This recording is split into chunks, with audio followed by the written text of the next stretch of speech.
All right. Hello, hello, hello. We're back again. Central EMS EMT-B class coming to you live, and we're recording. So tonight we're going to finish up what we couldn't make it to last night, just communication and documentation. We're just trying to get through our material and answer any questions we got, but also we want to make sure you guys are competent, confident, strong EMTs. Next week is our first lab week. Savannah, you have a different schedule. I've already sent that lab schedule to you. We won't expect to see you for another 2 weeks, but when you do come, do expect to do a lot of lab. It's going to be a long, long day for you guys. But for you other guys, pretty much after week 4, we're meeting for labs once a week. So we'll get to see a lot of each other, answer any questions you got. If you're going through your book and you find something you don't know, write it down. Or ask it, or make a flashcard. Some people don't like flashcards. I know how effective they can be. Flashcards are money. So make flashcards of the things you don't know. Highlight. Your book should be so dog-eared, because I know reading it could feel like death by PowerPoint. It could be kind of a monotonous thing, but hear me now. You don't want to be in front of a patient and not know something that was within your scope that you could have known if you just read it or paid attention or put the effort in. Remember, this is not art appreciation class. This is EMT 101. All right. So let's get to work. Let's start this thing on up. Can everybody see my screen? Yep. Cool. So when you hear communication and documentation, what do you think I'm talking about tonight?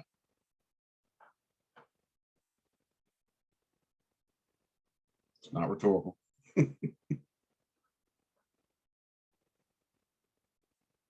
Patient communication and documenting what happened in the call. Okay, I can dig it. But also communication when we talk about our communications staff and staffing, understanding radios and the importance of them. Your radio can save your life. Your radio can bring you extra resources, and it's also recorded.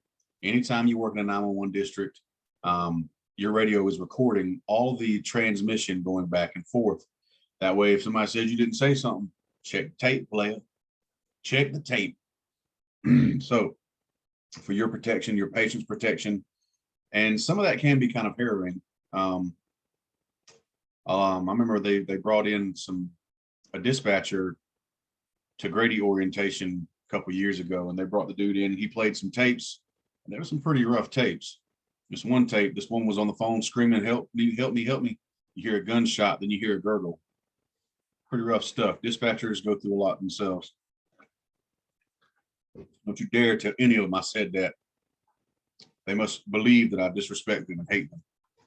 But they have been there for me a lot through the years, and I can't not say that they have not been useful and good teammates. So documentation, we learned from last night that if it ain't documented, it didn't happen. Your documentation is a part of being a good EMT, being a good EMS provider. This is a medical document. It is a legal document. This thing could wind up in court. So you have to write these things like they will wind up in court. Does that mean you got to spend a whole bunch of time on it? Well, do you want to be safe in court or not? That's up to you. Will it stand on 2 legs? That's up to you and what you write. To be honest, I got to the point where I could run up any call. I'm talking about in the city of Atlanta, we'd pump out 15, 16 calls in 12 hours. I could finish my documentation for just about any call in 7 to 8 minutes. By the time I got to the hospital, all I needed was nurses' signatures, and I'm good. It just takes repetition and building habits, learning the software program that you use. The software is vitally useful. We talked about EMS research last night, and we talked about evidence-based medical practices, and I'll give you one. The software that Grady uses is called ESO. Okay, I love the ESO software, and that's a free plug. I don't know. This is going on YouTube. I don't know where it's going to go, but that's a free plug. You guys have a great product. Thank you. Very smooth, easy to use. It's like special proof, you know. So with that, we have It's fireman proof. There you go, fireman proof. So with that, we have ESO doing this documentation software, but also they're trending data.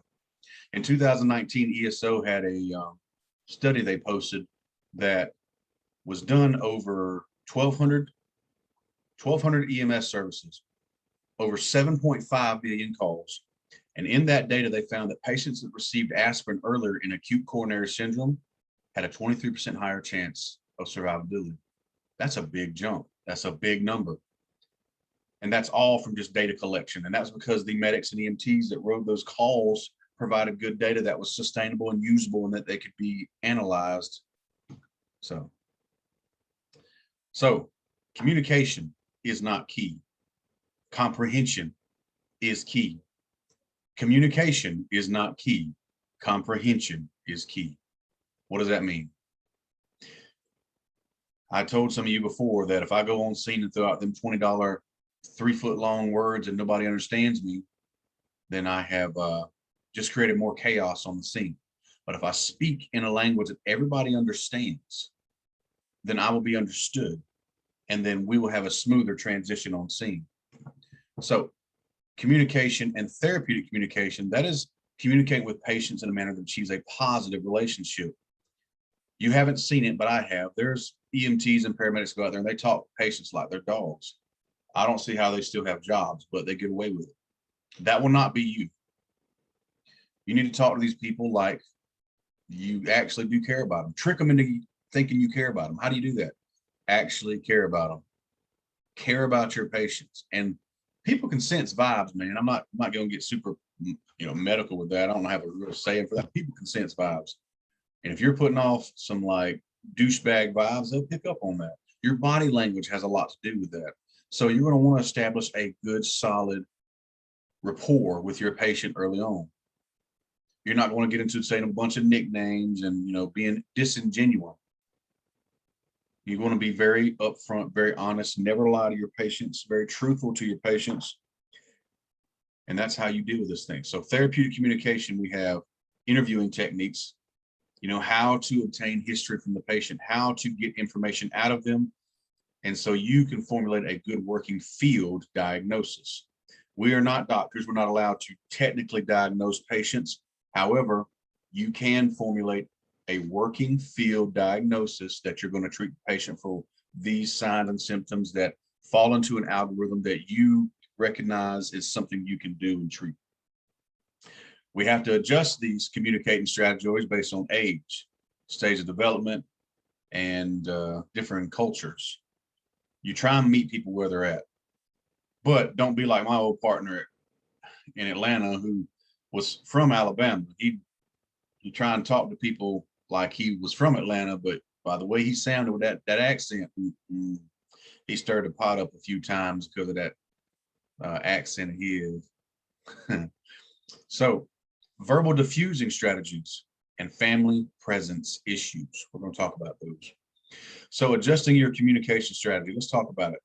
Can I talk to, let's say, a 30-year-old the same way I talk to a 3-year-old? What do you think?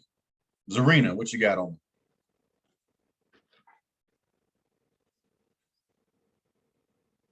All right, she's busy again, no problem. Let's see, who am I going to pick on? I'm here, Josh. What'd you say? I'm sorry. I was trying to get to my phone. I understand. I was asking about the communication strategies based on the age of development for patients. Can I talk to a 30-year-old the same way I talk to a 3-year-old? Depends on the situation. Ooh, elaborate. Defend your answer. He said depend. Okay, so if the 30-year-old is in a child's state of mind, then yes. If not, then no, you would not. Define child state of mind. Someone like me or someone more like John, who is definitely childish. Someone like me, probably. I'm not gonna throw y'all under the bus. I mean, my brains are a little scrabbled right now. I understand. So we would have to adjust how we talk to people based on where they're at If it is somebody with special needs, yeah, we'll adjust it right where they're at. Please involve their caregiver. Please involve their loved ones, because they know how to deal with it. You have to handle those people very specially, very carefully. All right. What about verbally diffusing strategies? Some people be pissed off, and you going as whispering sweet nothings in their ear can bring them down, man. Or you can stir them up. It's really up to you and how you come at them. If you come at them disrespectful, trying to tell them what to do, they don't have to comply with you. You're not an officer. You are an EMT. So I have seen EMTs be very bossy with patients, and that's not how you develop a good rapport. What about family presence issues? What kind of family presence issues do you think could occur on scene? John, what do you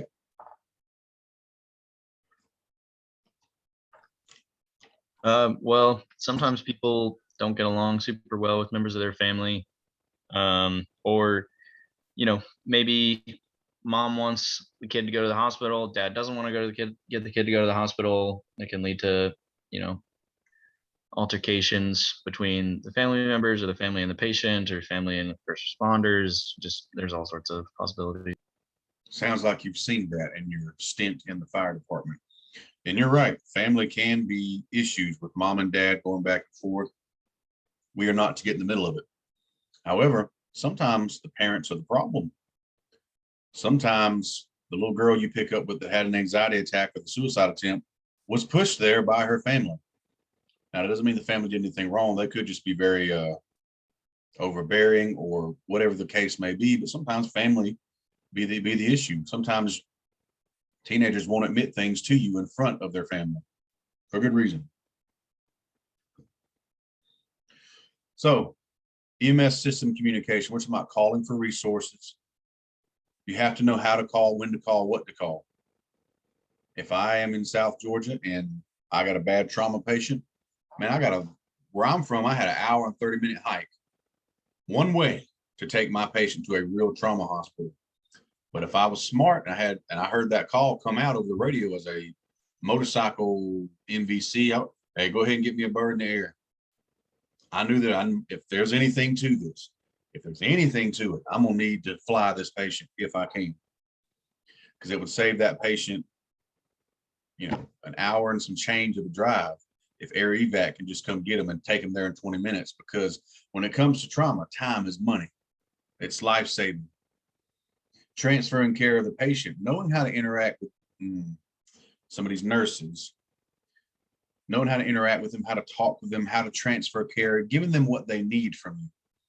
Sometimes, and I was guilty of this myself, when I came out of paramedic school, I was a little smart butt, and I thought everybody used these big $10 words, and that it made me very confusing. And nurses weren't very fond of me initially because I wasn't talking to them correctly. The communication was, I'm over here in left field. They just want to know what happened, what's going on, what'd you do about it, basically.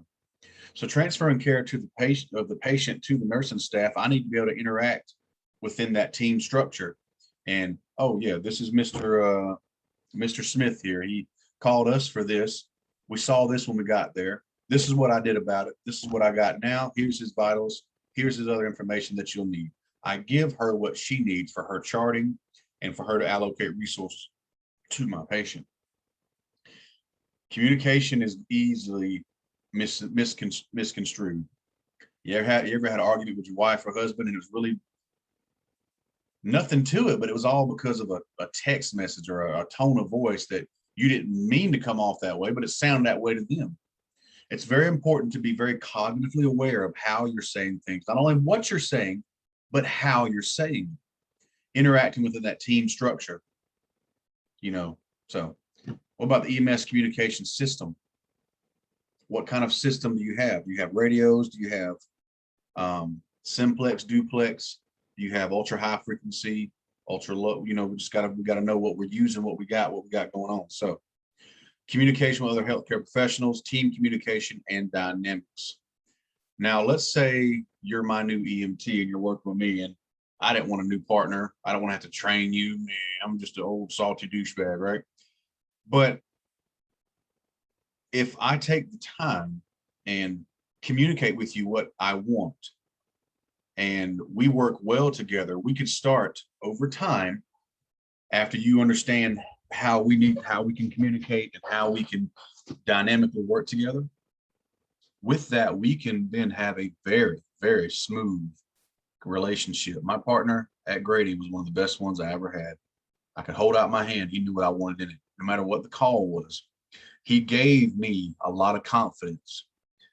I would still run any call because that's my job, to run calls. But I tell you what, he gave me confidence in us as a team, and I would have ran anything with him because I knew that Rusty had my back and that he would help me, support me as the paramedic. I knew what he was going to do. He was a fantastic partner. A good partner is worth their weight in gold.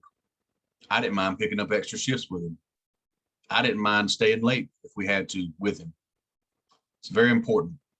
And some of you have already expressed that you're having some issues with starting an EMS as an EMR and a driver, and that you've already had some issues with partnerships and blah, blah, blah. My advice is to communicate with them.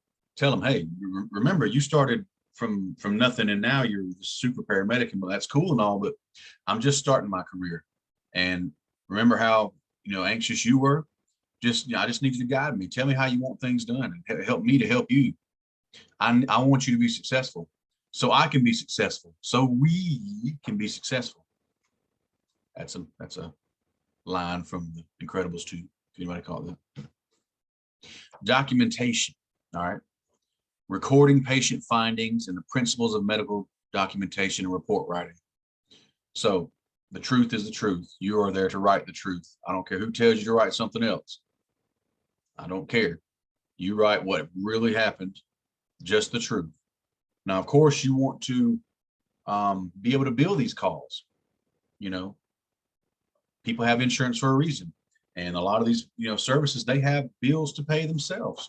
Not only is it they got bills to pay, but they've got also employees to pay, equipment to buy, supplies to pay, dispatchers to pay, other crap they got to do. So with that going on, we want if you work private service or you work somewhere, you want to be a good employee and make sure your company gets paid. But if that patient walked, then you put the patient walked. Well, let's take, for example, these mom and pops that pop up and they've got, the dialysis renal roundup going on. And they say, hey, Mr. Watson walk? Yeah, he did walk.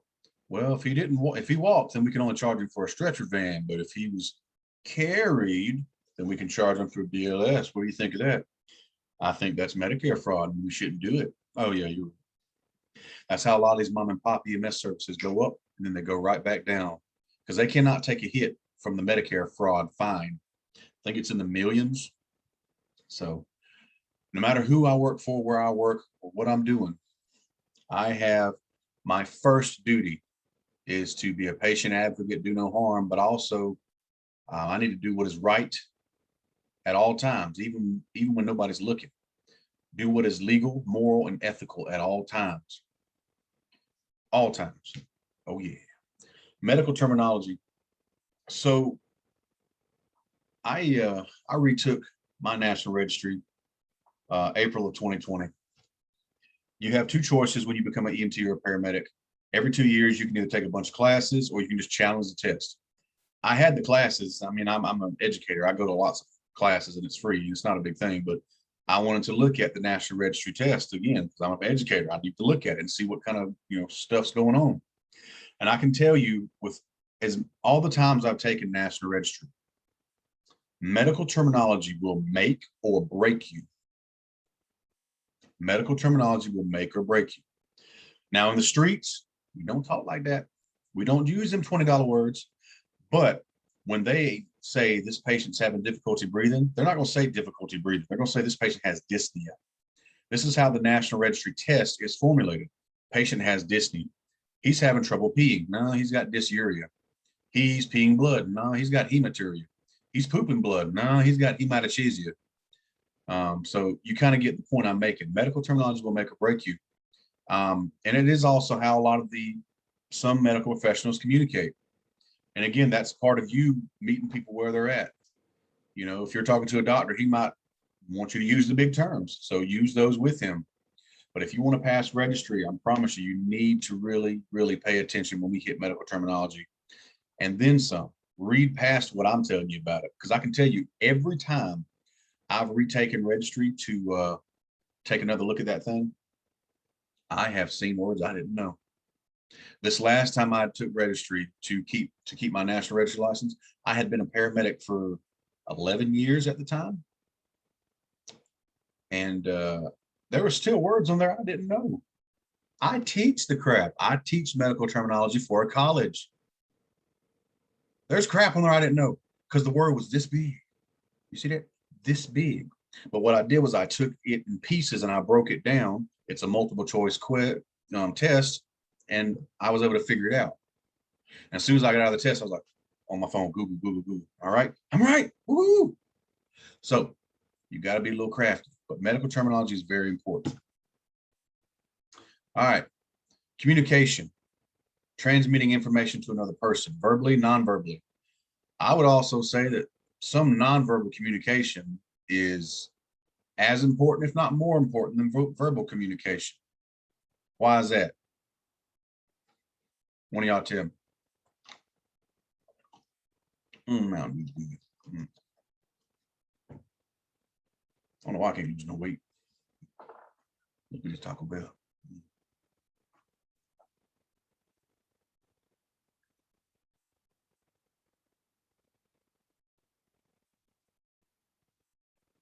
Nobody? No takers? All right. Well, with nonverbal communication, if I see you as an EMT coming in, your arms are all crossed, you got kind of this douche canoosh look on your face, and you just give me the vibes you don't want to be there, I will be less apt to talk to you and tell you what's going on with me.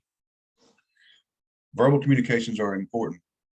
It's how you gather information, coordinate with other responders, interact with healthcare professionals, and talk to your patient. Documentation, patient's permanent medical record. It demonstrates appropriate care was delivered, helps other patients in the future. It's a patient's medical record. It shows that I did the right thing. I wrote it down, I did it, and it's documented, it's there. I did what I was supposed to do according to protocol. It helps other patients in the future care. Why?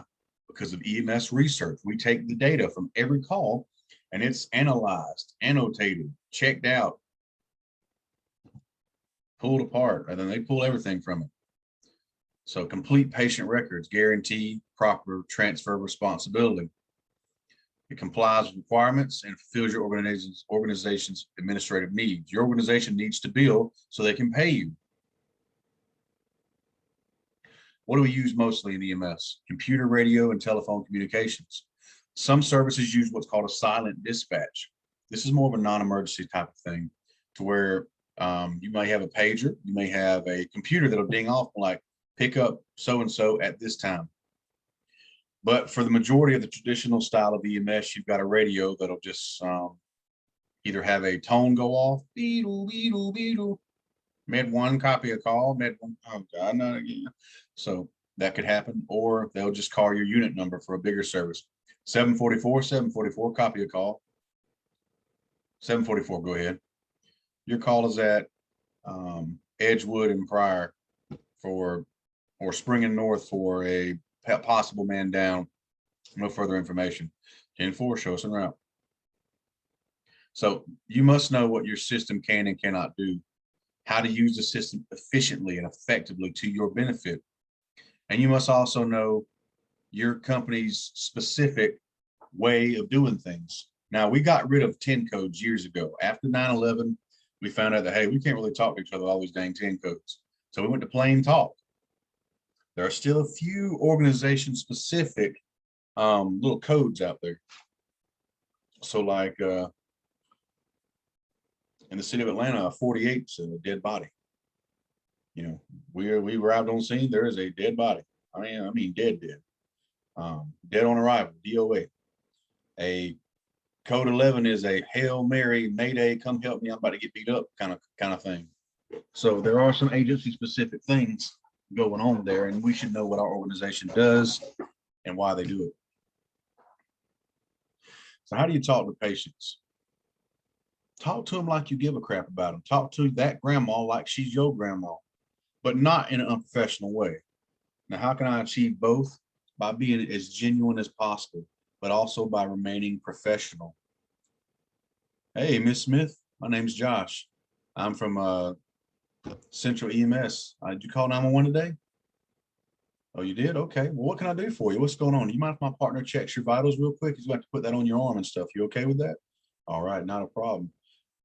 So changing your tone, modulating your voice, asking specific questions. This is all part of communication and a strategy that you will have to develop as you get more experience.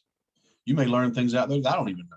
Everybody's kind of got their own little style about it. But as long as you're being genuine and professional and being cognitively aware of what you're saying, how you're saying it, and your body language, it makes the whole world of difference. Now, let's take a little scenario here. What if I got a psych patient who thinks we're there to beat him up and kill him, right?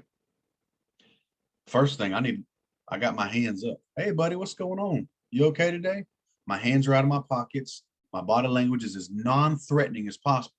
However, my stance is always that of a quick move. But when we get to defensive tactics, I'll show you what I mean.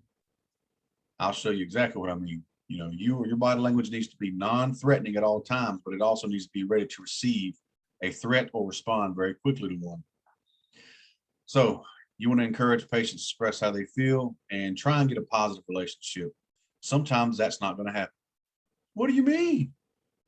Josh, I'm such a nice guy. Yes, you are. And that might be exactly what pisses him off. I can't stand nice people. I've had people like that.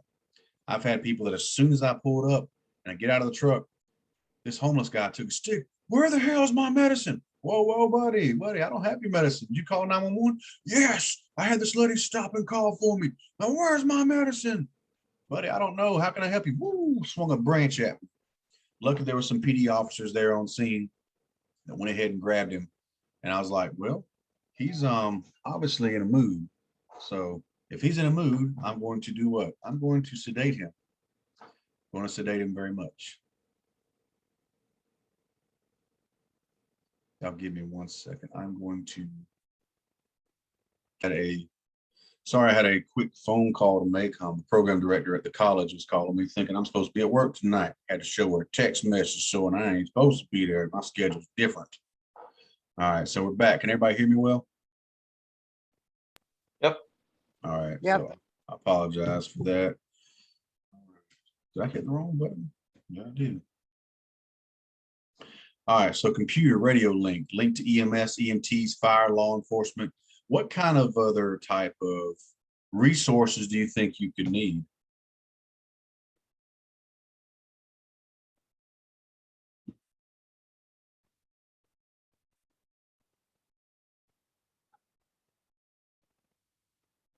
John, what you got? Shannon, you still with us?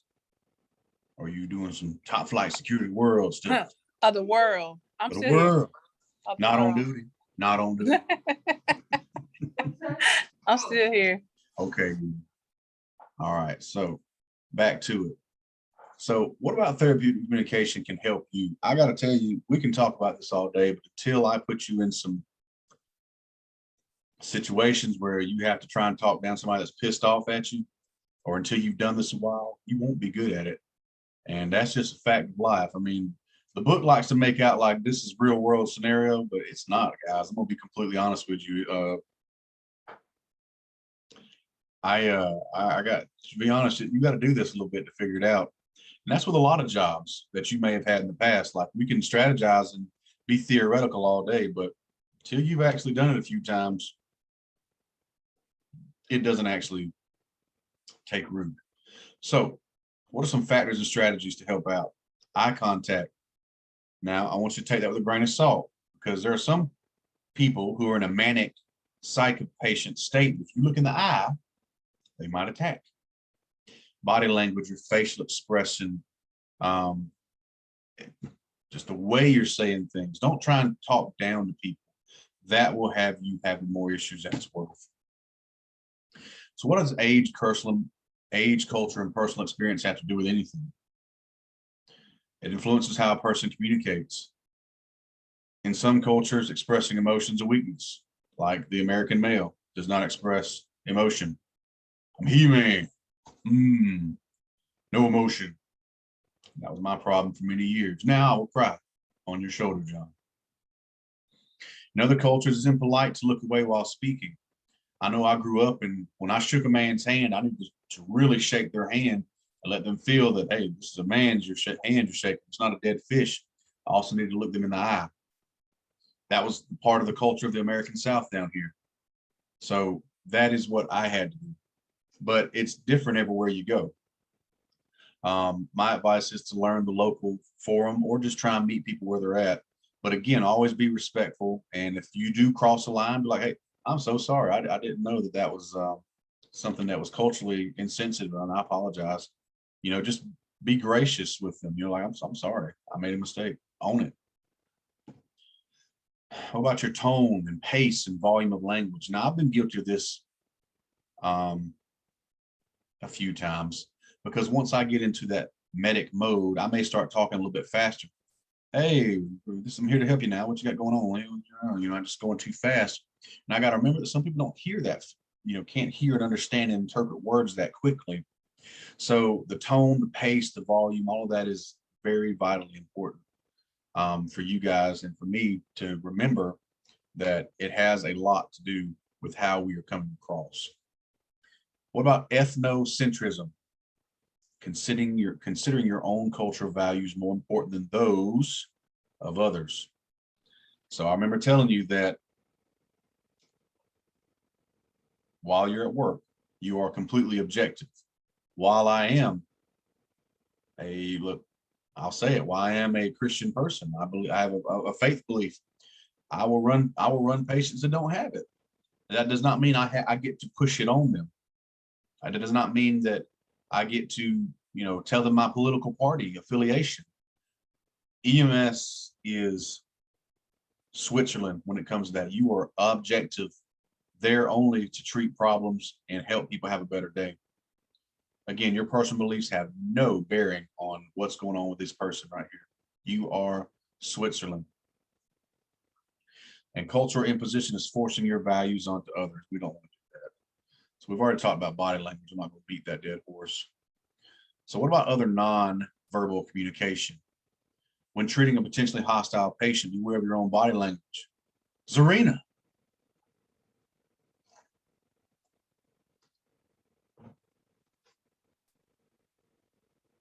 Yes, sir. Tell me how you're going to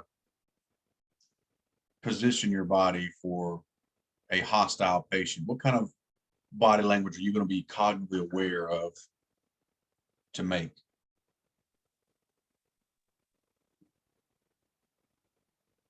I guess just like in a relaxed position, just not sticking your hands in your pocket, not making any sudden movements.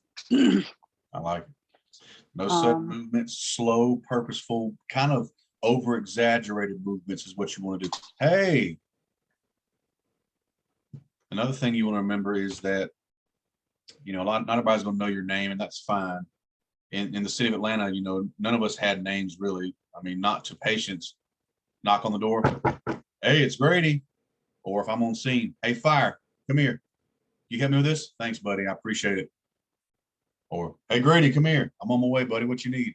This patient over here said they're having trouble breathing. All right, I got you. So my name was not Josh. And it's okay. I don't need an identity while I'm at work. I am a paramedic. My name is paramedic.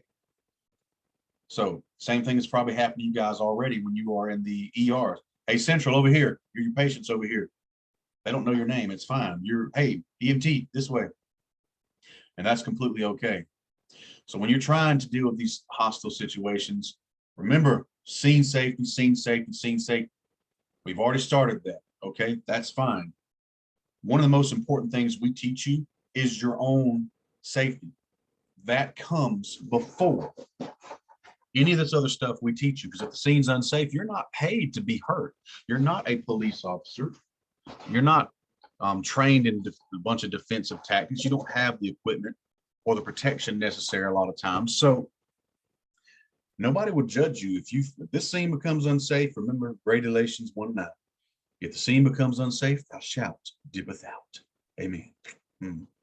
So that is something I want you to keep in mind. Now, that's also very National Registry-esque.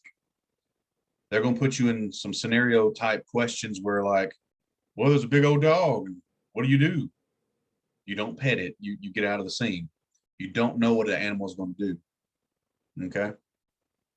Now, does that mean that I didn't do some dangerous things when I was in the field and make some unsafe decisions because I felt emotionally charged by that?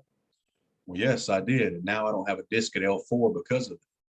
I am 32 years old and I've been a paramedic since I was 20, and I love it. I love treating patients and I love running calls. I didn't love running calls as much when I was on a truck full time, but when you can't do it anymore, you realize how much of a gift it was. Running calls is a privilege. Helping people is a privilege. I really love teaching, but I really loved patients. So you need to be better than I am and better than I ever was, and be smart and make the safety calls. I did too many Superman moves and it cost me. I can still do things, but I will pay for them. If I go and deadlift, I'm going to be hurting for 3 or 4 days. Worth it. Anyway, so speak calmly, slowly, never threaten a patient. You promised them. Kidding, but seriously. Don't threaten your patients, verbally or physically. That's also assault. Remember, assault is threatening to harm somebody. I will sedate you. So that is the thing. Don't be threatening people, and don't let it get into a physical altercation. Again, you are not a police officer. Getting physical should be the very last thing that the very last resort that you guys do. And again, you're not to be punching or choking or hitting patients. You're to be restraining and de-escalating and using reasonable force. Define reasonable force. Shannon, security officer, top flight. But a word. Yes. Define reasonable force for me. Oh Lord Jesus. Oh Lord. Come on now, you work as a security now. You better know this one. But see, I work at the hospital. We can't use force. What do you use? You got a Nothing. bulldog? Oh, Nothing. there, calm We down. can't. We can't even touch. Stop it, We sir. can't even touch Quit. the patients. Man. But when I was a officer at the sheriff department, reasonable force is just enough to subdue the person, Okay. not to hurt them. Amen. I like it. Guess where that applies also? As an EMT. I got in this business to do no harm and to help people. You're not there to show them how much of a man or a woman you are or how cool you are. So that's very good. But if you're not to let them hurt you either. I mean, I know you work at the hospital security, but do not let somebody hurt you. You know, you may have to I may have to teach you the rock bottom. I know it. I can show it to you. That way, All right, go ahead. if you need it, it's there in the toolkit. But definitely, no, these patients don't have the right to hurt you, but you don't have the right to hurt them either. So, what about physical factors? Literal noise. I think I was telling John and Hayden, who stayed late the other day to learn some vital sign techniques about sounds in the environment of the EMS call. I was being honest with him. I was like, you know, if you don't have a good stethoscope, you ain't gonna hear diddly squat, especially if you're on Highway 75 and there's like cars going by at 90 miles an hour, horns honking, or you're in some dark street corner and you hear people screaming because this dude was shot and you're trying to listen to his lung sounds, and you bought a cheap stethoscope because you're a cheap son of a gun and now you're paying for it. So literal noise can be a problem and can be an issue with the physical factors of the environment. Lighting, distance, physical obstacles may affect your communication. Can a mask affect your communication? The answer is yes. That does not mean you take it off.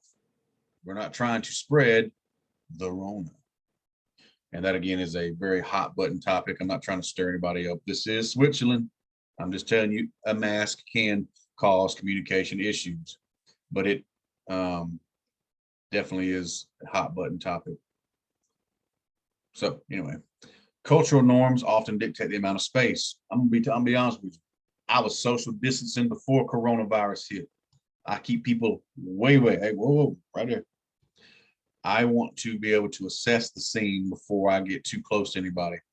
Scene safety is not a one-time thing. Let me get on scene. It looks safe. Let me go on in here. I'm still looking.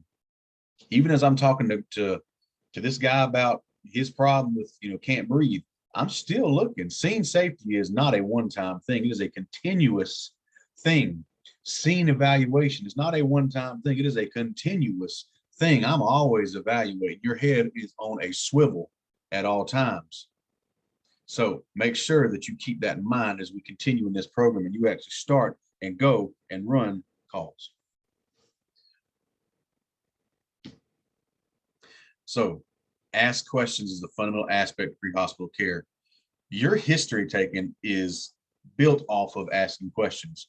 Now, the vital signs and their presentation can tell me a lot, but the patient telling me exactly what's wrong with them will actually direct my level of care even better than me guessing at it. So asking open-ended questions requires some detail. Hey, what'd you call 911 for? Are you okay? What seems to be bothering you? Just asking questions, getting to the point. And I don't want to be mean about this, and I'm not going to be mean about it, but sometimes, patients want to tell you their whole life story. One of the situations that comes to mind, and this has happened a few times, is I get called for domestic abuse or whatever, but it wasn't abuse. It was a mutual fight, mutual combat. And PD's there, and it's really a PD matter, but the husband's got some claw marks, over here. And I'm like, so let me see your face, buddy. What's going on? He's like, well, this, am I going to jail? Hey. Oh, I'm just here for the medical part. Are you hurt? Where you hurt at? Let me clean you. And let's talk about that. I know she might have, I know she, yes. I know she might have cheated on you and stuff, or you cheated on her, whatever. But sometimes, not only do you want to ask open-ended questions, but you also want to have the patient land the plane, keep things pertinent. Now, I'm not telling you not to listen to your patient's problems and let them tell you, and let them just vent to you, because sometimes people need to vent. I get it. But for more situations like that, sometimes you need to have them land the plane. Like, hey, I'm not a cop. I can't help you with that, but I am a paramedic. I can help you with that claw mark on your face. Let's look at it. Anything else hurting, anything else injured, blah, blah, blah. So sometimes you may have to land the plane. Sometimes you got to let people vent. That's what makes a good EMT or paramedic. Their flexibility, their ability to bend and adapt. If we break down the word paramedic, it means what? Para means many. Medic means physician. So it means that you're a little bit of everything. Lots going on there. Closed-ended questions can be answered in very short responses, right? Responses are sometimes single word. Are you having trouble breathing? Yes. And there's a reason for that season too. Why would I ask that? If I show up and you're having so much trouble breathing, you cannot talk, I don't need to be asking you a whole bunch of questions. I need to be treating you so you can eventually talk. It used to fire me up a little bit when I would come on scene to help a crew as a supervisor. And they're like trying to get this patient's whole life story, and he can't even talk. I hear wheezing across the yard. Give that man some albuterol, bronchodilate his lungs, put him on some O2, and when he stabilizes a little bit, we can talk to him. Better yet, his wife is right there. Talk to her. But he has what's called 2 to 3 word dyspnea, and he don't have the capacity to keep talking to you and breathing. Eventually, he's going to stop doing one. I prefer him just to stop talking. Does that make sense to everybody? Mm-hmm. Yes, Josh, it makes perfect sense. We love you. Your hair is beautiful. Thank you. Yes, Josh. Thank you. So, communication tools, facilitation, pause. And these are also not just communication tools, these are speaker tools as well. You may notice that sometimes I actually will do a pause for effect, reflection, empathy, clarification, confrontation, interpretation, explanation, and summary. Sometimes I just want a summary. This is my problem as a husband. Sometimes I'm a very to the point, like, kind of person. My wife wants to tell me this long story. I'm like, so land the plane. Just tell me, give me the deep. Don't need all the whole thing. Just tell me this a little bit. That's all I need. I'm working on it. I'm working. Don't judge me. What about some interviewing techniques? Let's talk about it. When interviewing a patient, using touch to show care and compassion. I used to do that a lot. However, that was pre-COVID. Now, I'm not telling you not to touch your patient, because I actually do believe that, you know, placing your hand on somebody else's hand or their shoulder, it can show them some compassion. But there's also good touch, bad touch. Be careful where you touch. You're not here to get a ticket to the peep show and, you know, or cop a feel, you know, so make sure that, you know, it's definitely cool to do it. And it's definitely in a friendly kind of, I'm a healthcare worker kind of way. So when you're interviewing a patient, it's okay to hold their hand with gloves on if you want, or put your hand on their shoulder like this lady in the picture is doing right here. That's actually very good, but don't touch people's chests, their faces, their torsos, things like that. I think that's pretty self-explanatory. Won't beat that to death. So let's talk about avoiding some things. Don't give false assurances. What does that mean? Well, am I going to die? Yeah. But are you going to tell the patient that? No. What are you going to do instead? We're doing everything we can. Okay, just trust us. We're going to do everything we can. Don't lie to them, but do not give them false assurances. You're going to be fine. So don't lie to them. Don't lie to their family. Just give them some kind of vague, ambiguous answer at the time, because you really don't know. Miracles happen every day. But sometimes after you've done this a while, you develop a gut for it and like, you're not going to make it. No, you're not going to make it. So if that's going on, just make sure that you are not lying, but definitely want to just throw it all out there. Yes, you're going to die. That'd be like a bomb going off, I promise you. So don't give unsolicited advice. I can tell you this from being a weightlifter since I was 15. I can't stand somebody come tell me something that I didn't ask him. So, you know, if you curl this way, your arms get really huge. First off, no need there. Secondly, I asked you. Again, you're not a life coach, and I promise you, most of us don't have it all together either. So if they ask you a question, yeah, answer. What do you think I should do about this? Well, I can't tell you what to do, but I can tell you if my boyfriend cheated on me, he wouldn't be my boyfriend. You know, so be very careful doing that, giving unsolicited advice and just, you know, throwing biased answers out there. Try not to talk too much. Again, if somebody needs to vent, you can let them. But again, you're there to do a job. We're not here making best friends. You can show compassion and be professional and get the job done. Don't interrupt patients and don't use authoritative language or speak in jargon. And jargon would mean what? It would mean the kind of the language of EMS or fire or first responders.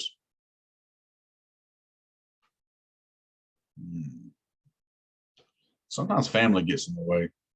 Sometimes family is the cause. I have had to have PD remove family out of the scene.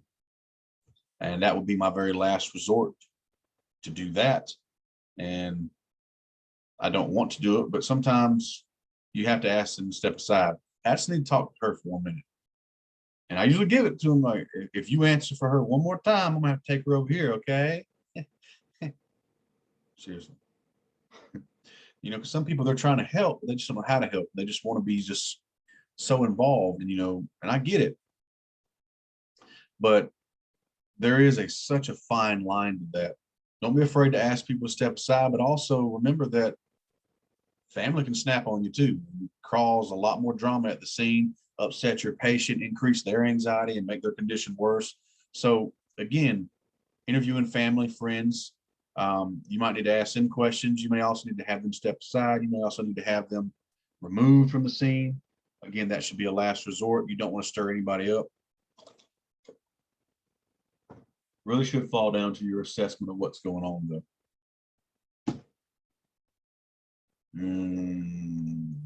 We've already talked about that.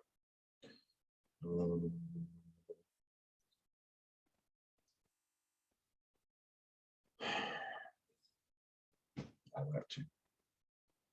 What about emotional intelligence? The ability to understand and manage your emotions and properly respond to others' emotions.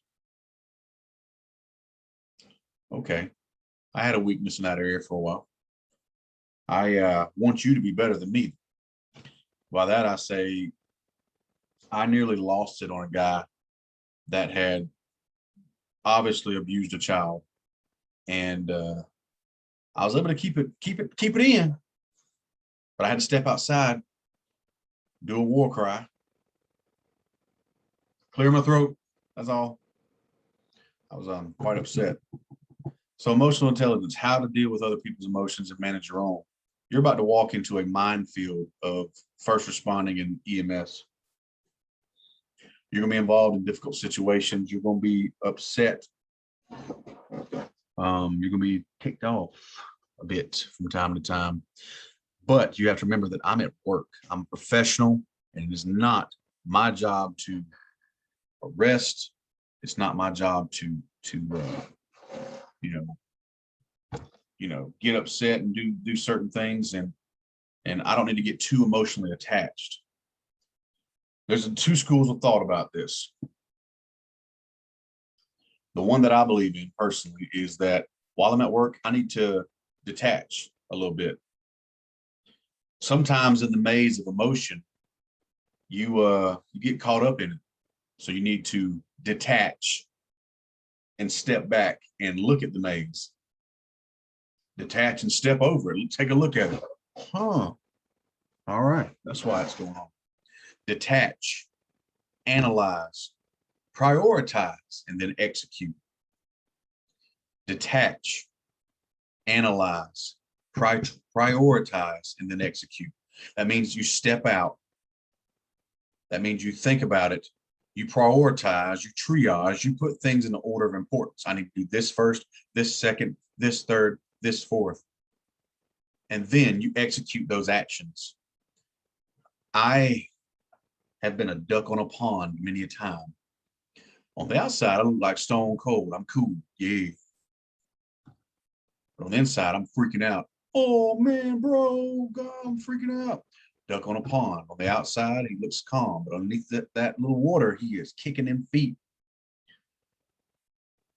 You will be in situations that may overwhelm you emotionally. It's gonna happen. Keep these words. Detach. It's not my emergency. This is just a problem to be solved. Analyze. What is going on with the patient? What is going on with the situation? What do I need to do about it? Now we prioritize. What's the next right thing? If you got kids, you've probably seen Frozen 2. And when old girl's sister, gets frozen to death, she's like, what's the next right thing? Same concept. Do the next right thing. Prioritize the order of importance of things to do. This, then this, then this. And suddenly you're at the hospital. Suddenly the call's over and you can breathe again. So after you've prioritized, you need to execute those steps. Execute those steps. You need to be aggressive with that. But if you're going to be aggressive, you have to be willing to adapt, because things can change like that on the EMS ground, on the fire ground, on the first responder ground, out there on the streets, on the scene, can change in a snap of a finger. So there it is. Self-aware, self-regulate, empathy, social skills. That's pretty self-explanatory. Improving emotional intelligence. I would definitely say practicing mindfulness, being aware that I'm getting a little upset right now. I need to step out, step away for a second, or making sure your partner is able to help you. You are your brother's keeper. If your partner's about to snap and choke a patient out or something, you probably need to step in like, hey, calm down, you got bills to pay. Quit all that. So improving your emotional intelligence, it takes time. It's like a workout. You have to exercise that muscle. Take responsibility and pride and ownership in what you do.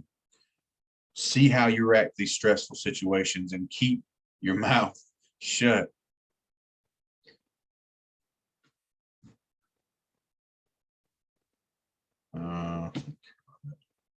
What about communicating with older patients? Do old people hear good? John, what you got? Not always. Not always, but turn that mic up, the hearing aid. So first thing you do is identify yourself. Hey, I'm Josh with the local paramedics here. You call 911, what can I do for you? So get involved with your patients and don't assume they're senile or confused, and don't talk to them like they're babies. Well, hi, sweetie, how are you today? Don't put some fake courtesy thing on them. They don't want to hear all that. I can tell you, if I'm an old man, I'm gonna tase you right there. Well, if it isn't my old student, Zarina. Well, hi, Mr. Josh, how you doing? I warned you, tase. All them years ago, I warned you. So don't patronize them. These are people who have lived full lives and have a vat of knowledge. Now, I heard my name. What's wrong? nothing. Continue doing what you're doing. Okay, sorry. You may encounter hostility, irritated, ticked off old people. There are some crotchety old farts out there that are just mean people. We've all met an old fart or two. However, we don't need to assume that's normal behavior. Could be something causing them to be that way. It could be a raging UTI. It could be a low blood sugar. I've had an old man punch me in the mouth. Like, this has happened a couple of times in my life. An old man with low blood sugar. Pow. Ooh, grandpa, you got hands. Do I need to take it personally and beat him up and show him how much of a man I am? No, I'm objective that he wasn't in his right state of mind. As soon as I gave him some D50 or some glucose or dextrose to bring his sugar up, guess what happened? He was a sweet old fellow. I said, man, you must have boxed back in there, bro. You got some hands on you. Did I hit you? I'm so sorry. And he's back to the nicest old fellow you ever met. So old people do have tendencies to get confused, to be hearing impaired, have anxiety, and they get dementia, and Alzheimer's. You just kind of be able to deal with that kind of stuff. Make sure the patient knows that you're there to help them. Make sure that you make them feel safe, and do not bully or badger them. You're going to be patient with them too. I mean, that's something I had to work on because I'm ready to get in, get out, do my next call. I'm just like, it's probably all the energy drinks I drank at work, but you have to be patient with them. The call that comes to mind with these older patients was, man, this dude, he was in his drawers, which is it means underwear if you're not from the South. He was in his drawers and he was wandering around this nice neighborhood in Atlanta. And he was super nice guy, man. But he couldn't give me a whole lot of information. Obviously, he didn't have a wallet on him. But we get into the hospital later that night. I mean, he was a super nice old guy, but later that night, come to find out, he was an escaped Alzheimer's patient. All right. His daughter had been looking for him for 3 or 4 days.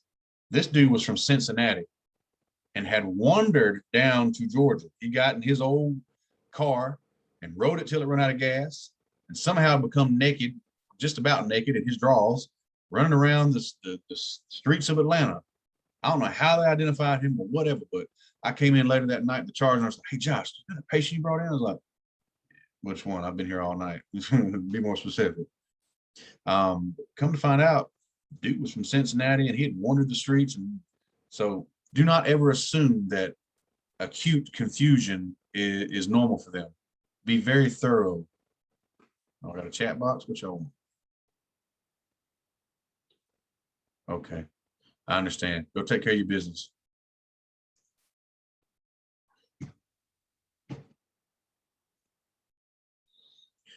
All right, so Often they don't feel as much pain.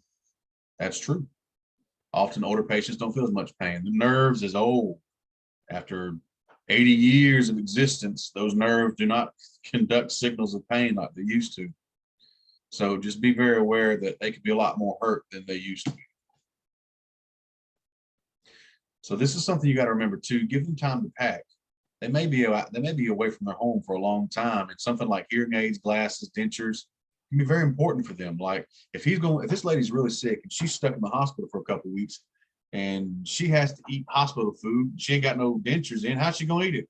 She's gonna be eating applesauce. That's all she's gonna get. That's your fault for not giving her just 2 more minutes to pack her dang bag. Now, if it's a true blue emergency, hey, I give it. You know, they'll figure something out. Her daughter can bring it to her or whatever.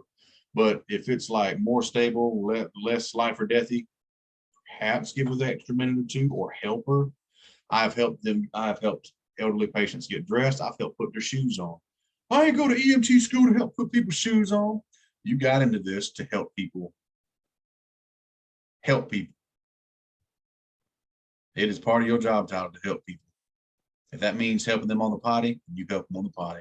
If that means you help put their shoes on, you help put them shoes on. One day you're gonna be old. I hope so. Getting old beats the alternative any day. So I hope somebody would help me. All right, what about talking with kids? Kids are scared of people in uniforms. Man, they don't mean to be. Sometimes that they can't help it. Talking with kids is a trick. You need to meet them at their level and talk to them. You know, kind of like I talked to John. Hey, buddy, how you doing? Good to see you again. You know, but talk to them so that they feel comfortable, that they feel okay with you being there. Your uniform, the ambulance, a crowd of people around them, it does freak them out. Hey, y'all guys get out of here. I don't want all these firemen scaring her off. Bunch of window lickers. Go and get out of here. So also be aware that lording over them can scare the crap out of them. I'm 6'3", and if I stand over a child, I'm way taller than them. It could freak them out. You know what I do? I get down on one knee. I'll sometimes sit on the floor and sit Indian style with them just so they're comfortable. I might start playing with their toys. Ooh, it's a nice truck you got. Ooh. You know, they'll start playing with it. Whatever it takes. We used to keep little stuffed animals in the ambulance as well, and that we would always give them a souvenir of getting to hang out with us, and also to make them feel, oh, I got this teddy bear for you. Look at it. All right, look at here. You know, whatever it takes, you know, find what works for them, but you just realize that they're freaked out. They're not used to some strange hairy dude being in their house, especially you, beardy locks. So let them keep their favorite toy, doll or a blanket. If you need to keep mama with you, keep a family member with you. Mama is better than morphine. I mean that. Having mama in the back, of course, she's not holding them. We do not transport children in an unapproved car seat. They have to be either a PD mate, a full-blown car seat. Mama's arms is not an approved car seat. I don't care what they used to do to us back in the day. My seatbelt back then was mama's arm. Like, oh, slow down, boy. You know, so that is not an approved car seat. That's not what we do. But having mama seatbelted right next to them on the bench seat, that's okay. And letting them see mama, that's okay too. You know what? Something else I do? I give them my phone. Hey, you like Cocoa Melon? Look at him. Go on, watch that thing. Yeah, it works. It ain't stupid if it works. Cocoa Melon works. Free advertising. All right, be honest. That goes to all your patients. If you're going to hurt the child, let them know. If you're going to stab them with a needle, I'm going to give you a big stick, okay? Just a little bee sting. 1, 2, 3. You know, whatever it takes to just be honest with these patients. That goes for adults, grannies, old elder people, pediatrics. Just be honest with them. Respect everybody's modesty. We're going to talk about that. What about hearing impaired patients? Maybe they can read lips. Can you read my lips, or do I have a southern drawl in this as well? So just because you can't hear don't mean you're not intelligent. A lot of these guys can read lips. Some of them have hearing aids. maybe maybe you can write things down. I'm definitely write things down. Are you hurt? Boom. And this also goes for patients that are maybe speak another language. I'll tell you what, Google Translate, that thing's pretty cool. That has helped me through many of a Friday, Saturday night in Atlanta. Like, what language you speak? Point to which one this is. Are you hurting anywhere? Blah, blah, blah, blah, blah, blah, blah. See, okay, cool. Where are you hurting at? I imagine you need to get creative. When I first started as a paramedic, I had this little English to Spanish little book I had with me. And I had a bunch of the common phrases and stuff I needed to ask them highlighted, and I had little dog ears in the book. So I'd be like, okay, and I would, say what I need to say. As technology got better, we all got smartphones. I didn't have to do that, but it is very important to be able to communicate.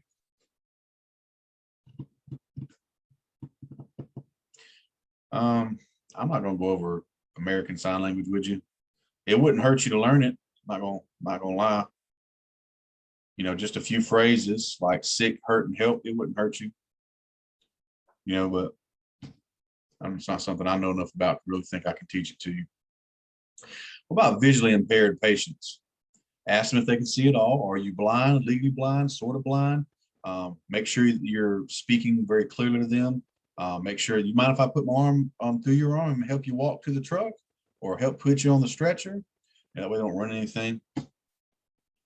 Stay in physical contact. If the patient can walk, I just said all that. Same thing. What about guide dogs? A guide dog usually has a special harness. So do emotional support animals and what are the things called? Service dogs. A service dog, a real service dog, is an extremely expensive and well-trained animal. A real service dog will be very obedient, won't be jumping around nipping at your heels and all this stuff. We do have people that take advantage of the service dog perks, and that's my service dog. Get off me, what?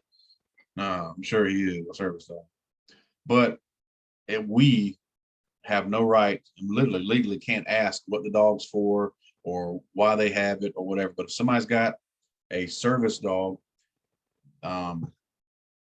we do, at least the services I worked for, you had to take the dog too if they said it was a service dog and they had like a harness and paperwork to support it. So that's something to keep in mind as you begin your EMS journey. Non-speaking patients, again, you got Google Translate. Find out if they speak some English, you can get a translator. In the city of Atlanta, if you worked for Grade Aid, you could call a number and they had some kind of translation line. When you find out what language they spoke, once they got there, they had somebody put up on a video that could actually translate for you. So there's a lot of things you can do there.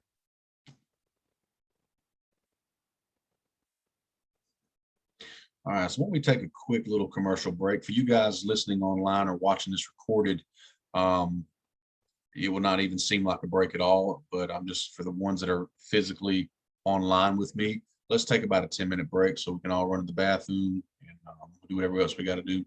But it won't affect you guys that are listening to the recording at all. So let's take all right, who made it back?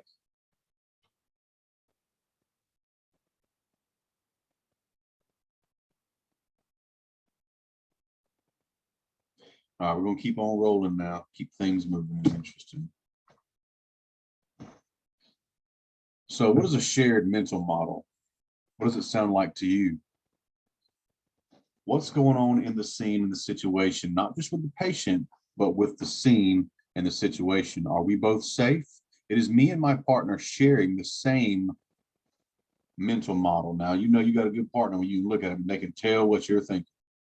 So we need to make sure we're both on the same page at all times. That builds continuity, and it'll make for running these calls a lot more smoother. So patient handoff needs to be, I'm just going to tell you about that one. So patient handover needs to be very smooth, but also very detailed. Give them the patient's information that they need for their report. What were you called for? What did you actually have when you got there? What did you see when you got there? What did you do about it? And what do you have now? How's the patient responding to your treatment, current vitals, and history if they want and ask for them, which they will at some point. So the structured SBAR report is something that a lot of ERs do and give to each other. You'll notice it if you start doing, as you do transfers, you'll get a SBAR, like it's a piece of paper with all that information, the situation, the background, the assessment, recap of all of it, which is kind of a summary, and the treatment. So the SBAR. So similar to what I just said, what happened, what were you called for, what'd you do about it, what do you have now, that kind of stuff. So receiving a report, this is important if you work for a GT service where you're providing transport. It's important to ensure that you're understanding. I don't care about you maintaining eye contact with a nurse. It's neither here or there. Understanding what they're telling you, though, is very important. And sometimes you may have to dig into them a little bit to get the history you need. Well, here's the paperwork. See you later. Wait. Where's he going? Why is he going there? I need some information on the patient. Well, what you need information for? Well, if he deteriorates en route, he starts to, have some medical problems. I'd like to know what his history is so I can, formulate a treatment plan.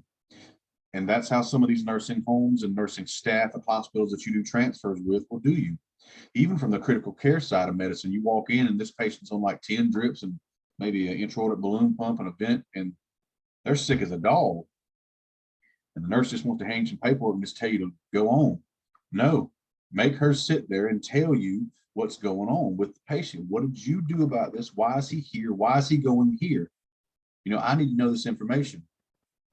And even in the back of the truck, if I'm not actively doing any patient care, I need to read the report to make sure I understand what's going on with the patient. So written communications and documentation. Your PCR, also known as pre-hospital care report or patient care report. There are written PCRs. There are electronic PCRs.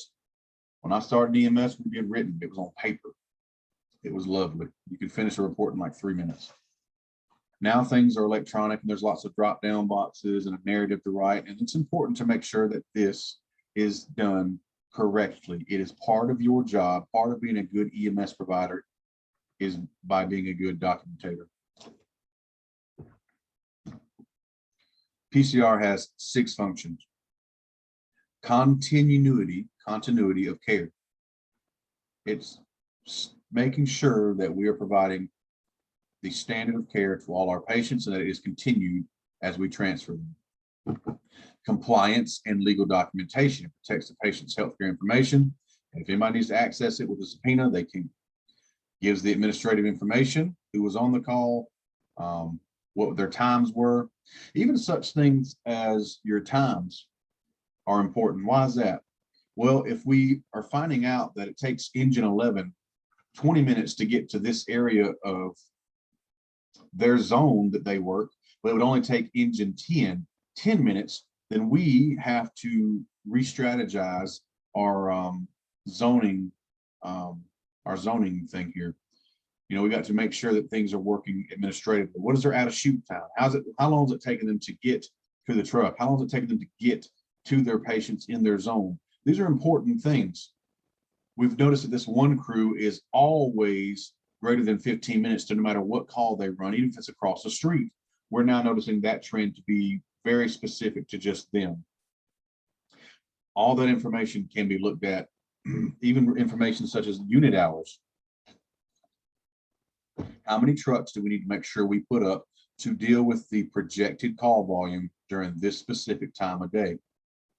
Reimbursement models, education, data collection for continuous quality improvement and research. So we collect chief complaint, mechanism of injury, level of consciousness, vital signs, initial and ongoing assessment, patient demographics, and transport information. Administrative stuff we get is the times, where they parked, units back in service times. How fast are you turning these calls over? That's another thing we look at. They used to actually give raises to us at some of these services if you were turning calls over in a decent amount of time. Because you know, some people like to sandbag. Some people like to take their sweet time. When you do that, it causes other units to suffer. There's 10 calls holding. Well, there's 10 trucks out of service. And there's this guy over here. He's just over there like picking his nose and smoking a cigarette. You know, he should have been back in service 15 minutes ago. I ain't saying don't go to the bathroom. I'm not saying don't eat. I'm telling you, take care of yourself. However, you know the difference between taking care of yourself and being over there just playing on your phone, Snapchatting your boob. There is a huge, huge difference in the two. So here's an example of what some of these things will look like. Every service has its own thing. They got their own system there. Some services use the GEMSIS system, which is the Georgia EMS, whatever. It's the one that the state gives you for free. Some like to do rescue net, some like ESO. Embers was one the fire department used for a long time. It's really just, they're all pretty much the same thing. It's just formatted a little bit differently. I like one that's more user-friendly. Personally, I do enjoy ESO. It was super user-friendly and I could run through it pretty quickly and get my stuff done. So there are narrative formats that we can talk about. There's chart, SOAP, SOT, and the narrative format is really basically how you write your narrative. At the end of every call, well, during every PCR you write, there is a bunch of drop-down boxes you fill out, but also there is a written thing that you will type out what happened. It will be a narrative, a written format. There are standardized narrative formats. CHART stands for Chief Complaint, History, Assessments, Treatment, and Transport. So what would happen would be what? Let's see. So let's say this area over here is the PCR screen. Y'all know my terrible drawing. So what would happen is you would click on over here and I would start with a big C, boop, and I would write all my information here. All the information that pertained to the chief complaint or chief concern. Over here, I would do a history. I'd put a big old H or just a capital H and a little line there. Then I would put all the history information there. I would then do the A for assessments and put all the stuff that I found in my assessment, their vital signs and crap like that. Treatments, transports, what did I do to them? Where did I take them and who did I give them to? That is the chart. I've got R. Chart there. Treatment and RX. So the RX means for the medications I gave. Goofed that up pretty good, didn't I? Not for judging me.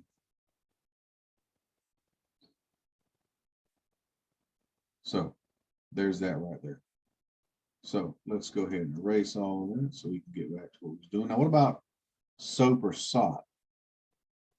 Now, it follows a similar format. It really does. You know, it's just what narrative format you want to follow. A lot of these services do prefer you to follow one. So there's SOAP.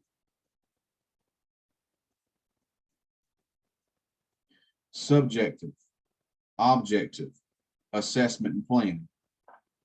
You know, so with subjective, objective, you would do what? Subjective is what the patient tells you. Well, man, she cheated on me. She slapped me in the face and threw me down some. Also, EMTs all suck. Okay, patient stated that she slapped him and she spit in his face and EMTs suck. I'm only putting what the patient said. Objective is what I see. Objective is what I see.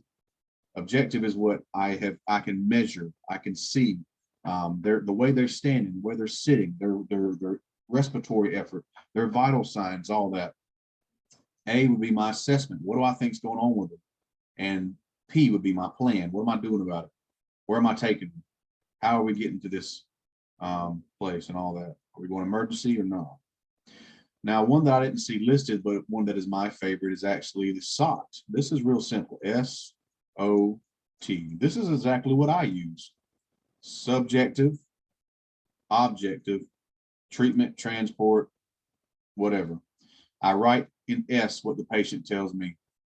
I write in objective what I see and what vitals they have. And in T, I put my treatment, my transport, everything. What did I do about it? So basically, what did I see? What was I called for? Chief complaint of this. Objective. What did I see when I got there? What did I do about it? Treatment. What more did I do about it? Where did I take them? Who did I give them to? That is SOT. I've always loved that one. It's always been the simplest one for me. You got to find what your organization prefers, and you got to find what you prefer. However, all administration, all narratives should have the same basic events, time of the events, assessment findings, who was on the call. Me and this guy were on the call. That was my partner.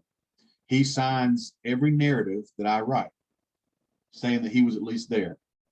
And if he does one, I sign saying I was there. Any changes, observations on the scene, final patient disposition, where we took them, refusal of care.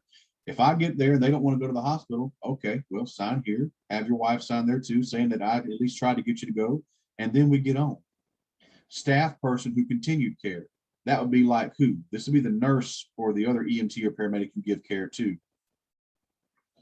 So with health information exchanges, it improves data between healthcare professionals like EMS, hospitals. We're operating off of a lot of the same data. If we can improve each other's data and share more of it, we can not only improve our prospective systems, but also our system as a whole, not just for the hospital, not just for EMS care, but for all of us. So most HIEs, health information exchanges, follow this SAFR frame: search, alert, file, and reconcile. Hospitals and other records, notifies us hospitals of incoming patients, incorporates data directly in patients' healthcare records, and outcomes and other EMS data agencies for billing and QI. So a lot of the hospitals around here use a system called Epic, to where if this hospital uses Epic and that hospital uses Epic, as soon as they type your crap in, boom, all of your medical history comes up, and they all can, add to it and see what happened. Now, what about reporting errors? If you leave something out of a record or forget to do something, do not try and cover it up. That is called falsification. That is a bad boo-boo. Do not go back and try and erase what you wrote.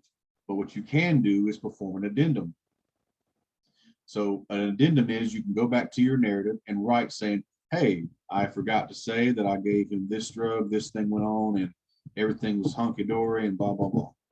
You cannot change once you've done it and sent it off, but you can always add an addendum to it later. Addendum to it later. Now, what if you make a mistake on a handwritten report or any type of written documentation? Well, that's easy. You draw a single horizontal line through the error and initial it and write the correct information through it. You can see my guy right here has done that, exactly that. Everybody see? Let's take a look right here.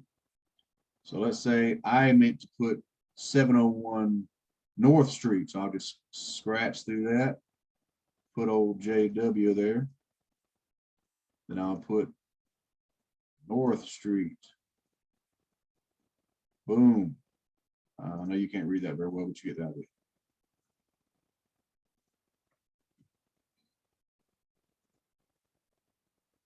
If you discover an error, do the same. So about documenting refusal of care. The most common lawsuit that we get into with EMS is a patient refusal. Patient refusal. That means I tried to get you to the hospital, you didn't want to go, and then you get hurt or seriously injured, and then you try and blame me for it. Thorough documentation is crucial to protect your company, protect yourself, protect your partner, all of us, babe, all of us. So document any assessment findings and emergency medical care given. If a patient does not want to go to the hospital, they called 911, have them sign a refusal, and then have a witness. It can be a family member, police officer, bystander. I don't care. It cannot be your partner. Complete your PCR then, but have yourself a witness. So what about special reporting? We talked a little bit about this last night, but when we're talking about special reporting, we're talking about gunshot wounds. Well, I got called for this guy, said his leg hurt. When I looked at his leg, there was a gunshot. I need to tell somebody about that because he's been shot. There has been a crime. Dog bites. There's a dangerous dog right there that's bit somebody. Infectious disease exposure, suspected physical or sexual abuse, child abuse, elderly abuse, neglect, multiple casualty incidents. What is a multiple casualty incident? What do you think? John, what you got? It's just any big incident where there's, multiple casualty, like multiple patients. So, like one that happened near where I lived, there was a train wreck and there was a bunch of people that got hurt. Or, if there's like a really bad car accident, there's a bunch of patients, something like that. I like it. So an MCI is more than your system can handle. Multiple casualty incidents. You need to report that. All right, what about a communication systems and equipment? Now we're talking about dispatchers. Boo. Boo. I think one of y'all is a dispatcher. There's 30 of y'all, though, so hard to keep up with you. So radio and telephone communications link me to my team members. My team is not just other EMS unit, it is fire, EMS, and anything else I might need. It helps us work together more effectively. Provides an important layer of protection. It helps. So base radio stations consist of a transmitter and a receiver in a fixed place. That is a transmitter and receiver in a fixed place. That is a base station. Two-way radio consists of a transmitter and a receiver, a dedicated line. A dedicated line is also known as a hotline. It's used for a specific point-to-point contact. All right, so some ambulances have more than one mobile radio. Sometimes there's one in the front, sometimes there's one in the back. I know a lot of us in the Atlanta area, if we had to call into a hospital with a report, we just used our cell phones because it was really hard to get them on the radio, but they would answer their phone. The thing I like about the radio is that it is recorded. You didn't say that. Yes, I did. Should play the tape. Roll that beautiful bean footage. And there it is. My bad. Of course, your bad. So we use this to communicate with dispatchers, medical control. Again, I would love to get medical control on the radio. That way it's recorded. I'm asking for permission to do this. These are the drugs I carry, blah, blah, blah. Can I do it? Yes, you can do it. All right. So not only do I have a written report saying that Dr. Jones and Bartlett said I could do this, but it's a recorded line that is on there as well. So I have all that going for me, and it is, hey, baby, that is working. Give me a kiss. Yeah, you can have it. Here, baby, go.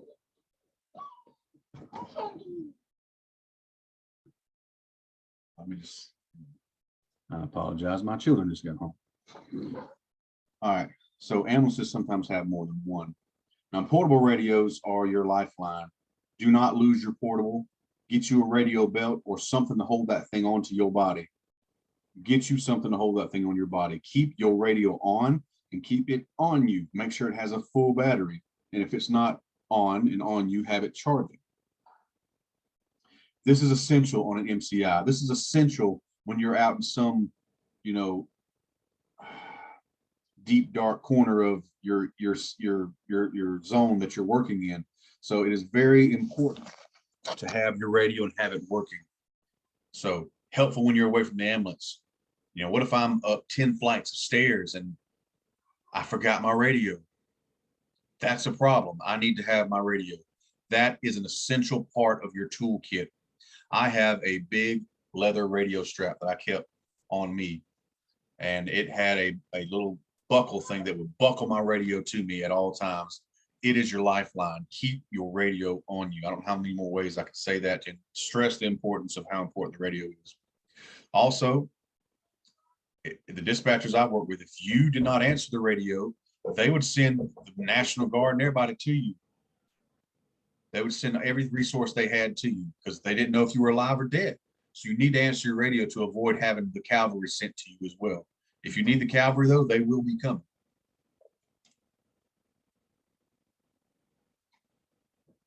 Repeater. A repeater is a special base station radio. Receives messages and signals in one frequency, automatically transmits them to a second frequency. Here's an example. Oh my God, this picture's old. I have been seeing the same picture since 2009. My gosh. So obviously they use the same picture for every book out there.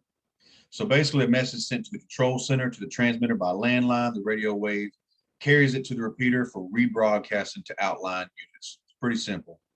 All right, what about digital equipment? Telemetry allows electronic signals to be converted into coded audible signals. We use telemetry, we use Bluetooth, we use a lot of kind of fancy, smancy stuff here. So let's say I run a chest pain call and my patient's having a heart attack. I, as the paramedic, can read their EKG and see that they're having a heart attack and actually tell you exactly where it's at, what wall of the heart's being affected. So with that being said, I can then transmit my EKG via Bluetooth to the ER I'm taking this patient to, and the cardiologist will be like, whoa, that's a heart attack right there, boy. Let's go and get the cath lab team up and ready. So that is amazing that we can do that kind of stuff nowadays. When I first started, couldn't do it. A lot of times we do use our own phones to communicate with facilities, simply because sometimes they're not by the radio. It's really just a simple, you know, it's another form of radio, to be honest. Satellite phones are another option, scanner. There's all kinds of options out there. Whatever your service uses, make sure that you have it and understand it. But I would also say, always keep your phone on you. It ain't so you can text boo, it's so you can get more help if you need it. If your radio dies or breaks or falls or whatever, have a way to communicate at all times. So other communication stuff we have. We also have lots of two-way radio hardware, simplex, duplex, multiplex. Simplex is simple. It's push to talk, release to listen. Push to talk, release to listen. That means that if I've got that button pushed, I can't hear what's coming in. Duplex radios are simultaneous. I can talk and listen, but the problem with that is I can talk over another unit. So we have to have good radio etiquette and not talk over each other. Please don't be that guy to where you're trying to talk over somebody and being rude. Radio etiquette matters. Don't yell at your dispatchers. Don't be unprofessional to your dispatchers. Do not cuss on the radio. Do not use profanity, and don't try and be funny. Remain professional at all times. Remain professional at all times. Do not walk over somebody. And if you do, apologize. I'm sorry, Med 1. This is Med 2 en route to Phoebe Putney Hospital Memorial, mileage out 0.1, 0.1. So multiplex utilizes two or more frequencies. That's what a lot of these bigger services use. Some places only need the duplex. You ain't but a couple of us on shift. Whereas a big city might have like 50 units out. You just don't know. Med channels are used for EMS only normally, but fire guys can launch onto it too. Any questions so far about all that? Anything to add there, Dispatcher Carly? Nope, I'm all good. Dispatcher. Boom.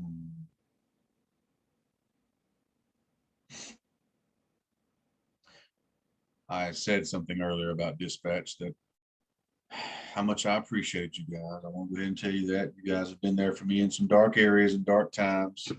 You have your use, I guess. Maybe one day we'll get out of that us versus them mentality and encourage some real crew dynamics. Because I was actually really close with dispatch when I was managing back in the day. So who regulates all radio operations in the US? That is a test question somewhere down the line. Maybe it will be from me.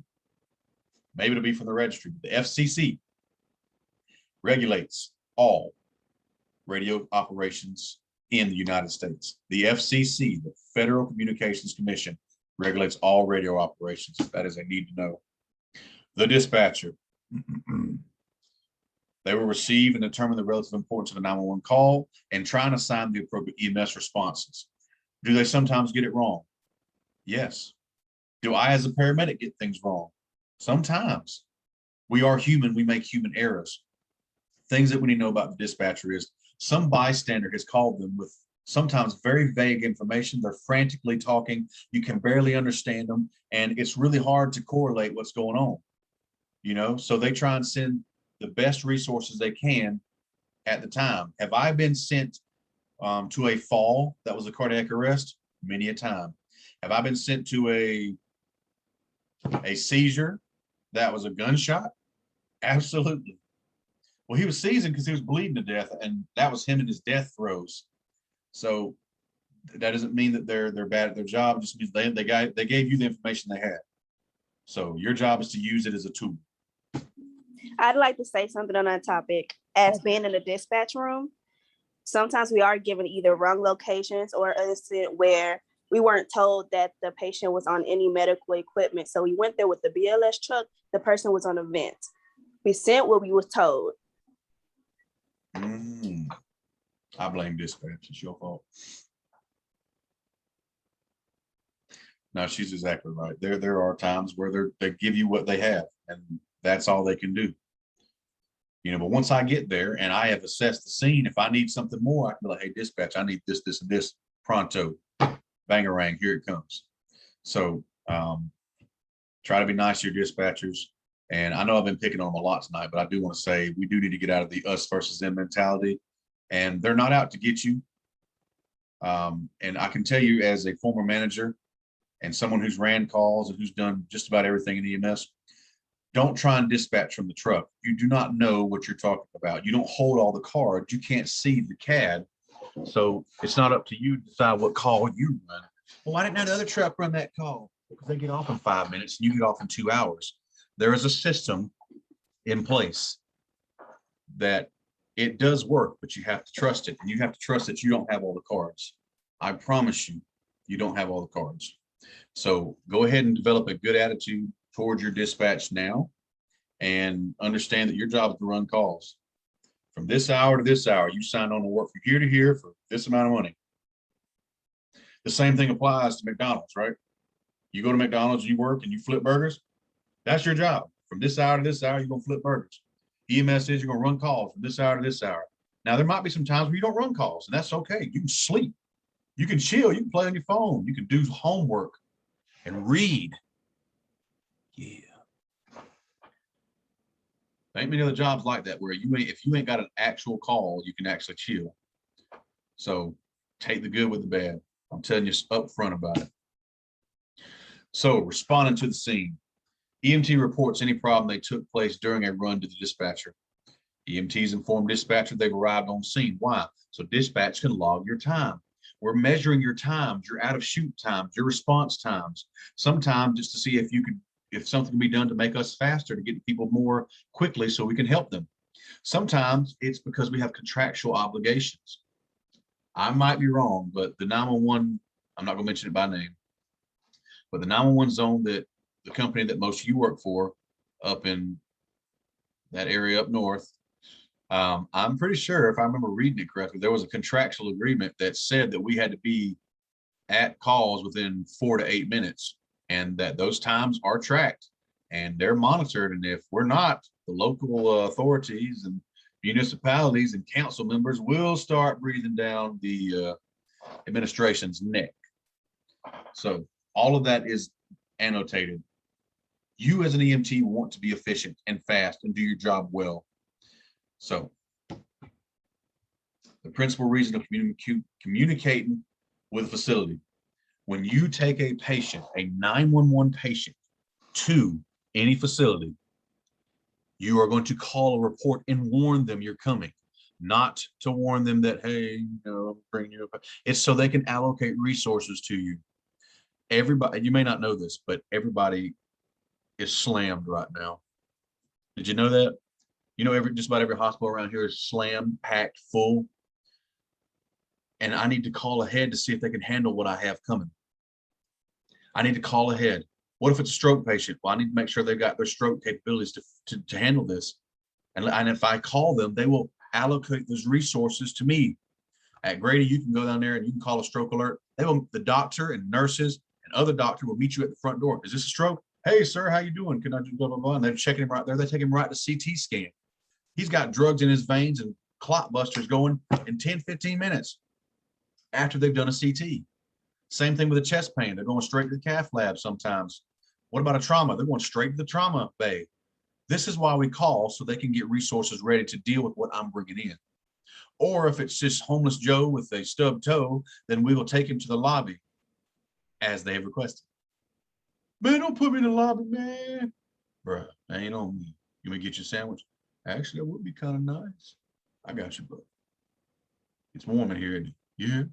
Well, behave yourself and I'll let you stay a while. All right. Shoot. These are actual conversations I've had with some of the urban campers of the Atlanta area. So there it is.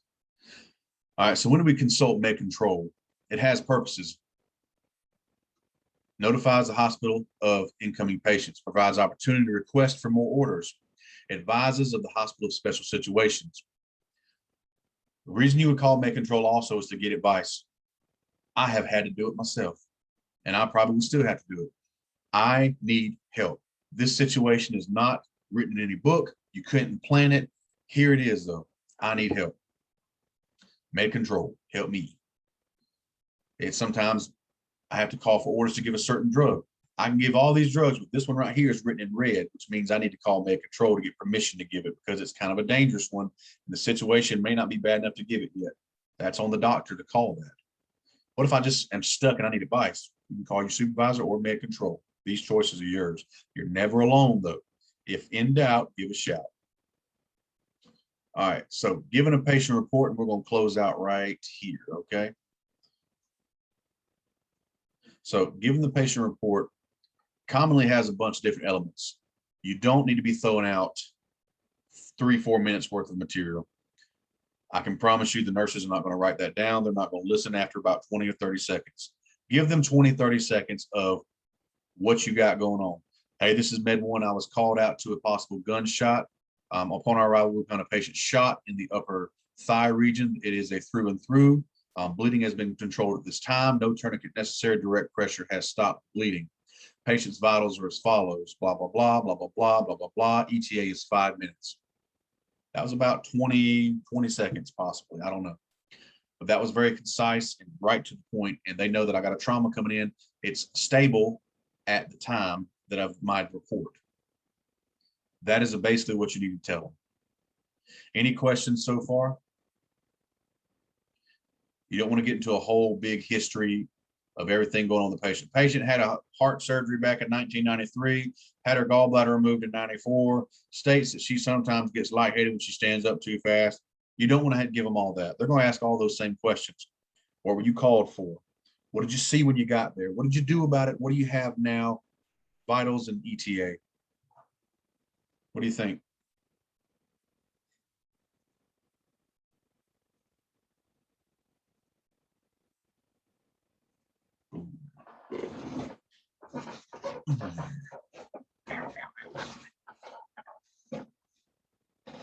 Any questions, comments, concerns?